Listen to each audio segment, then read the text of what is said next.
গাইবান্ধার চরাঞ্চলে ঘরে ঘরে এখন সৌরবিদ্যুৎ। গ্রামীণ উন্নয়ন কর্মসূচি প্রকল্পের আওতায় আলোকিত এই জনপদ। অটো স্ট্রিট লাইটের কারণে কমেছে ছিনতাই ডাকাতি, আর পড়াশোনার ক্ষেত্রেও কমেছে শিক্ষার্থীদের ভোগান্তি। ত্রাণ ও পুনর্বাসন কর্মকর্তা জানান এই কার্যক্রম অব্যাহত থাকবে। আসাদুজ্জামান মামুনের তথ্য ছবিতে ডেস্ক রিপোর্ট। সূর্যের আলো দিয়ে রাতের অন্ধকার দূর হচ্ছে গাইবান্ধার 4 উপজেলার চরাঞ্চলের। আশ্চর্য মনে হলেও সোলার প্যানেলের কারণে তা সম্ভব হয়েছে। সরকারি গ্রামীণ উন্নয়ন কর্মসূচির আওতায় এসব উপজেলায় প্রায় প্রতিটি ঘরে বসানো হয়েছে সোলার প্যানেল, আর এতেই আলোকিত হয়েছে গ্রামীণ জনপদ।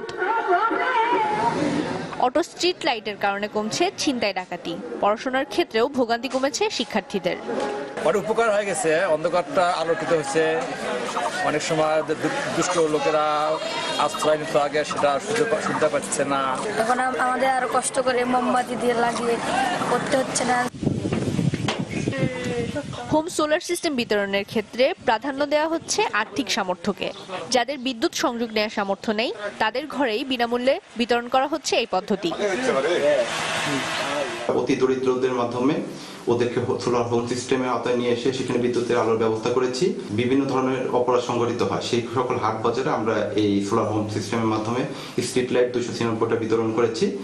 গ্রামীণ জনপদের প্রতিটি বাড়ি সৌরবিদ্যুতের আওতায় আনতে কার্যক্রম চলবে জানিয়েছে প্রকল্প কর্মকর্তারা।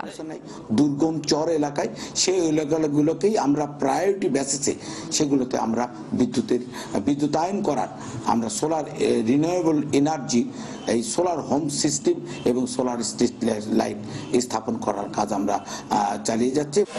গত অর্থ বছরে জেলার 10,000-এর বেশি বাড়িতে হোম সোলার সিস্টেম ও রাস্তায় 786টি অটো স্ট্রিট লাইট বসানো হয়েছে।